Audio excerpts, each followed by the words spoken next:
Ashanti's in here. Hello, Miss Beautiful. Hey, Elf. Hey. You like, what the elf is going on up there?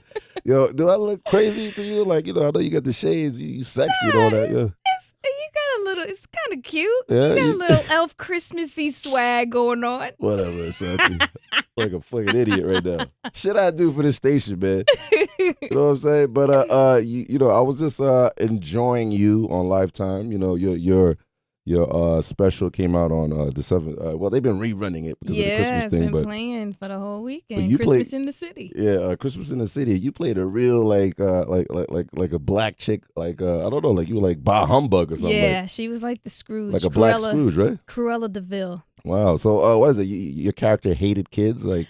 Not so really. opposite of you. Very opposite of who I am. But she was kind of like she was a store consultant, and she was hired to raise the money in the store. Oh, okay. And what she did though, she did slick stuff like put all the high price stores on eye level for the kids. She took Santa Claus out and put shirtless models in, to kind of bring, the women in to spend the money. Yeah. She cut the daycare out of the store, and she didn't like kids, and it was just she was very Cruella-ish. Is that your first time playing like a bad chick? Like, yes. Because you always played a nice girl. Like, yeah. Or you're crying and shit. You're not crying in this one, right? Don't get it twisted. I was busting a 9mm in Resident Evil. Oh, yeah, Be clear. Right. Yo, I like the way they killed you in that, though. That was foul, yo. The crows, right? That was terrible. I like that Resident Evil, that whole series, man. When I saw you, I was like, oh, shit, get the fuck out of here. They killed you ill, though. But back to the Christmas moisture out there. So how was it to deal with Lifetime? They gave you a deal over there? You're doing like a lot of shows over there. A lot. It was amazing. With my company, Written Entertainment, we partnered up with Lifetime, and I did the whole campaign, the Let It Snow campaign. Okay. So I did a record for them, and they used it to promote all of the Christmas movies for 2 months. Pretty guy, man. But I'm a nigga Elf right now. But before we even start Christmas, I gotta get to your single, I Got It. Yeah. And then you need to explain how did this come about, because Slow, the nigga reindeer somewhere around here. He's fronting on us right now. He don't want to put his reindeer hat. Matter of fact, let me show you his reindeer hat. Let me see his hat. Shit is serious. I don't know what. This is a Slow That doesn't look like a reindeer though. It looks like a bear. It's a nigga. No, it's a nigga reindeer. You know what I'm saying? That's why it's a black person mixed with a reindeer. This is not racist because he's black. Oh my god! So you see, it even matches his whole outfit. Look at his outfit. I don't think he. This is a Slow Bucks cap. He's too cool for fucking school right now. But other than that, explain to us, how did that come about? I heard Slow Bucks had a lot to do with that. Yeah, I was actually filming Army Wise, which is talking about it. I was filming when LT Hutton emailed the beat. And I was like, oh my gosh, the beat was crazy to me. It was like so many different genres. It was hip hop, it was R&B, but it was kind of classical with the piano. It was super sexy. So when I wrote it, I was like, we got to get somebody on there. You know what I mean? Because I needed that heaviness. I needed that weight. The Slow Bucks was doing the Harlem Shake at Queens listen, somewhere. My brother makes it happen every time. He's the man, though. But now we reached out to Ross. Like I said, Slow made it happen. Okay. And we emailed him the record, and I went to Vegas like 3 or 4 days later, and Ross had called me at like 6 a.m. and left a voicemail. You brought that up when you called last week. That's crazy. It was crazy because I was super amped. He was like, my joint is done. No, I was People enjoy your voice. Like, did you have to do you. any special ointment or anything for your throat to get it popping? I don't know. Pharrell be singing crazy up here. It's crazy because I did it. When was it? A few months ago. Was it like September? Is your studio air conditioned? Is there any Ashanti secrets? Yeah, it's super 95 degrees. No, you're just like Mary J then. At all times. Mary J said the same exact thing. Yeah, it has to be 95 degrees. We have water, you have candles honey. And all that shit. Candles are cool. It's not a request. Furry carpets. I don't know. Furry slippers, definitely. Gotta have some slippers, some hot tea, lemon. Diddy though. Diddy be having like his carpet be mad fur in it. Whatever. Let's get out of Diddy. All right, so 60 joints recorded for your new album coming out. Yeah. Oh my gosh. And it's called Braveheart, right? Braveheart. Yeah. So 60 joints. How many am I gonna get up here? Like 30? No, we're not gonna do 30. Look, we have enough to chef up about 2 or 3 mixtapes. I don't know. How was it to do all? You were in the studio heavy, huh? Heavy. Just music changes so much, and I've been recording for a while, just trying to. in the beginning, it's just like I'm recording records because this is what I love, and we're experimenting. I'm working with different people.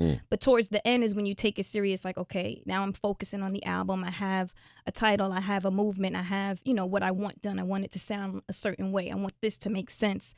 So at the end, that's when you really kind of focus in on what it is. And, you just keep going. And it's like I would get to the end and like the songs would be hot and I'd be like, well, let's do a couple more and see what happens. You know what I mean? Let's do a couple more and see. And they would be hot. So then it gets hotter and hotter, and that's what you want. But then you got to like figure out the moment and this and time. Like, is this still hot? We did this months ago. Exactly. That's the thing. Because sometimes records get dated, So that's why it's like you have to keep recording. If you're not ready to release now, you have to keep recording so you stay current, Did you ever think that you would be like doing it like you were responsible for your own career without letting...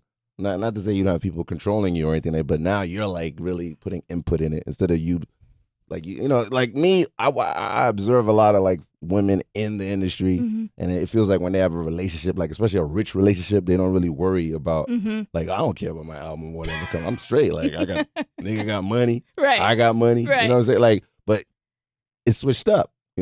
Yeah, I've never had that mentality. You know, you never had that mentality. I was always straight. Whoever I was with was always we straight regardless. You know what I mean?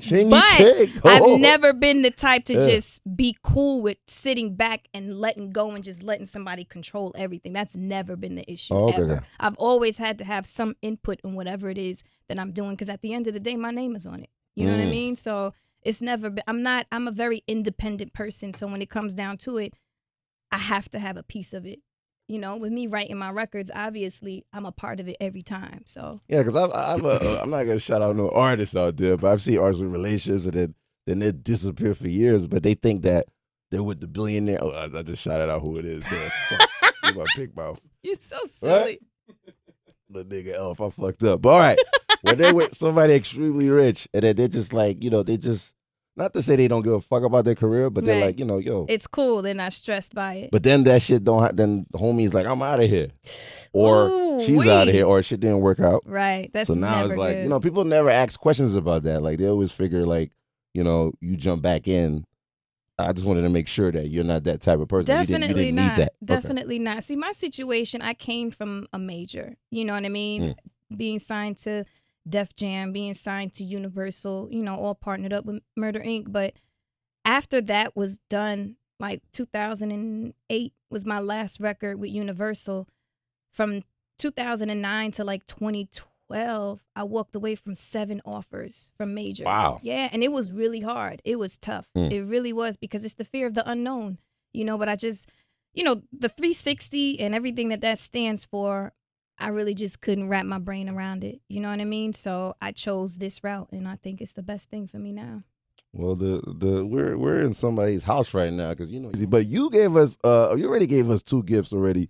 Under the tree, you gave us the gift of being single. You're single now for all the guys Very out there. Single. See, that is a great gift. If that's not a gift for everybody out there. Yo, dudes is crashing right now. No homo. They probably got boners out there, man. They're going crazy. Ashanti. You are silly. All right, and then I'm bugging out. Let me get that out the way. And then the second gift for the fellas again is the twerking video you got out. That is the best gift. Yo, you gave it too early. You should have saved it for Christmas and New. Why did you put it out so early? Oh my God. And here we go with the boners again. I don't understand why those get so much play. Like we were just doing rehearsal. We was having a good time. Come on, Ashanti, with a body like that. Why are you doing that? Wait till the nigga said it out here, man. He's watching your twerk video right now. God. And if you want to check the twerk video, you can go on my blog right now. It is up for that's my Christmas gift to you guys out there. And for the women out there, will you ever like put your secrets on there how you stay fit? A lot of females are calling for that. How do you stay fit? Like it's like you've never changed, like your body and everything. I think it's really important to eat right. Me personally, I don't eat pork. I don't eat red meat. You're like Muslim now? Get out of here. No, bro. I'm not Muslim. Going to Dubai and all that shit. Fuck. Not Muslim. Okay. I respect Muslim. Assalamu alaikum. Right, exactly. Okay. And I kind of stay away from fried food. And it's important to try and get something in, at least 3 times a week. If you're going to do some crunches or some squats or, just something where you're a little bit active. Even if you're walking around the complex or whatever, you have to do something at least 2-3 times a week. For real? 3 times a week, Ashanti? You got to try it. Fit it in. Yeah, man. Because you never know. You never know. Like, I have to be ready. I'm actually going to be shooting a video soon, so I'm really strict with it right now. And then the guys want to hear it again that you're single. They want to hear you say you're single again. I am so single. Ooh. You have no idea. I haven't been this single. I haven't been this single in years. You have no idea how single I am. Ooh, you got NBA going crazy right now. Like if Miami Heat is gonna lose this year, because they always say if women they always make like the NBA players they don't even care about the finals. They're like, hey nigga, Ashanti, yo. 1-888-845 is the number. Another guy who's very fit and exclusive is Mr. 50 Cent. You guys have a cool relationship. Can you explain how you guys got cool? You know what's funny? Obviously everyone knew about the beef, whatever. That's why I want to make it clear. But a lot of people don't. But I know from you guys hanging out. Right. It wasn't anything personal, and like it was explained to me that sometimes, quote unquote, you're guilty by association. Yeah, whatever. Of course. Yeah, you know what I'm saying? It's part of what happened. That's me. I get kidnapped, thrown in the car while they're robbing the bank. I didn't know they were robbing the bank. I was in the car. And then when I go to the club, niggas surround me. I'm like, yo, I was thrown in the whip. Oh, man. I didn't know the bank got robbed, God. Right? That's why I don't wear jewelry. I only hang with slow. Well, anyway, back to you. So, me and, I would see 50 every now and again. And I never had a problem. He didn't seem like he had a problem. But the first time that we kind of spoke, so to speak, we were at the VMAs in Vegas. Oh, okay. And Nelly was like, yo, you need to apologize to my girl. Oh, bro, yo, that's crazy. Yeah, so we were in front of everybody. Yo, that's crazy. And 50, he got a personality. He was like, Ashanti, I'm sorry. I'm sorry, Ashanti. And everybody was dying laughing. Yo, that is gangster. And I was like, all right. Yeah, that was the same time. That was the same night that Kid Rock and what's his name, Tommy Lee had that fight. Because I was sitting right behind him. Okay, and they were fighting for homegirl with the hepatitis and all that, right? Right? I don't know about all that. All right. Well, she got it. Shit, they both got it. They probably was fighting each other because they got it. They got it. Shout out to Rick Ross on that fucking shout. They got it. Shout out to everybody tuning in also. And then this rumor with Dr. Dre, like, you've had records with him, like, or oh my gosh, do you have them? Or I love Dre. I really do. I recorded like 2 records, 2 or 3. And records. He has them. Like, he has them, but I have them too. Oh, you have them too? Yeah. Yo, you're probably the only artist that left the Dr. Dre compound. With the record. Yeah. What? Do you have his turtleneck too? Do you have his sweater? Yo, this is crazy. I've had like 20 something art. I'm counting. None of them got music. Maybe Busta maybe got 1 joint, maybe. But people who've done like 10, 20 joints, even Eve came up here. She don't got shit. Wow. So I got my records. He wasn't like, I don't know. What did you do to him? Did you We had a ball. Huh? No, we had so much fun. Okay. And I love that he really produces, like vocally produces. He'll be like, it's funny because he'll demonstrate a little bit. He'll be like, no, do it like this. You know what I mean? No, like, Dr. I'm serious. Dre was doing that? Like we had a great rapport. I was in there, Game. And it was a lot of people in there actually, but it was so much fun. You weren't nervous, like dealing with the God of the Jesus Christ of production? I was not nervous. It's funny. He was showing us pictures of his kids. Oh wow, you know. So and he loves my mom. He loves my mom. So we had. Your mother didn't give him the whoosh. Nah, Dr. Dre's a little diesel. Okay. I know you got that turtleneck and he's diesel, but I don't know if your mother chops will work on Dre, man. That motherfucker be working the fuck out. Yo, let's get to some of your. You want to get into the Beanie record, and we'll come back with another Christmas joint? Yeah. We're gonna see if we can get Ashanti to perform it live up here. Uh-oh. You know what I'm saying? 'Cause my man Sammy's up here with the camera, right? You can see that. Do I look good with this hat, or I look a dick? I look a dick. All right. So thank God. Hey baby, you are all I ever wanted. You are everything I need. Never knew that I could have a love like this. All the things you do to me, and nobody ever take me away from you. 'Cause boy, my love is my first real love. Out of all of it, it's my first real love, and I don't wanna lose it now. But every time we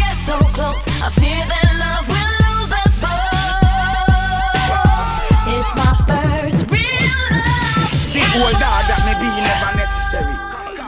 Shout out to your sister. Her cupcakes will be available PDs. on New Year's. Deformedcupcakes.com Lopsided.com. is selling out like crazy. Slow, how did it taste? It was marvelous, you said? Marvelous. Close your mouth, boy.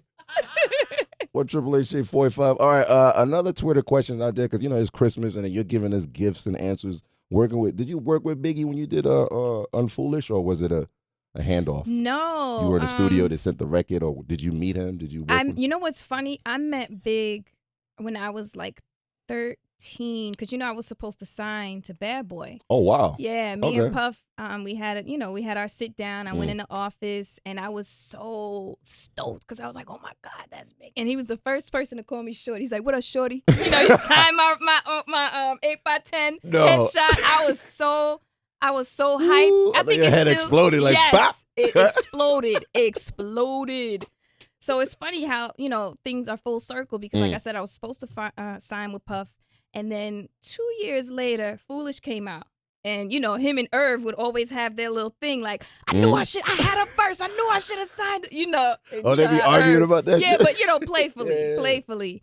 But when we got the verse from Big for the remix, it felt like gold. We were up in the studio with Harv. Out of here. Bye. Yeah, we were up in the studio with Harv. And we got back then it was the DATs, the little cassette tape. That's what me and Clue and Envy used to steal from you guys. And leak them shit. Well, let's not talk about that. Yeah, so that was amazing how it all came together. And you know what's crazy? Charlie was actually supposed to be on the remix. Oh wow, Charlie Baltimore. Yeah, she had a verse. Her verse was hot. She's like too. my homegirl. She lives. What, she live in Philly now? I think she's still in Philly. Yeah, she was supposed to be on. We were trying to date and stuff, but the moisture. I don't know. I'm whack. I ain't got no money. You know what I'm saying? She looking for that big money. Well, let's get out of my moisture. The nigga Elf is in the building. Yeah, what were we talking about? Oh, yeah. Biggie. So he was already gone. Oh, by the time we recorded the record. Damn, that's fucked up. Okay. Yeah, he had passed. So one question is, who was your first ex-boyfriend that you called and you were like, fuck you, nigga. I'm out of here. You ain't seeing me ever again, nigga. You know what? I never had, it wasn't bad. Like, I never had a bad situation. Serious? Like, my first boyfriend. Was he like? It was funny because he was cousins with De La Soul. Wow, yeah, Q-Tip? Not Q-Tip. Fife? Not Fife. Oh, you said De La Soul. The tall one. Pastanos? I forgot his name. The black one, Pastanos, the tall black one. He's Haitian. He was tall. He had curly hair. He was kind of bigger. Ooh, Wyclef. No. No. Like that. Oh, like that? Oh. You Haitian? Yeah, I'm Haitian. Suck pussy! I'm like a super Haitian. Now I'm the Haitian elf. He it was never bad, but he moved to Miami and he knew about. He was from Queens. He knew about 50. He's like, yo, you better be careful with all of that. Oh, for real? Yeah. And but we never had any. It wasn't any like negative for real fire. Oh shit.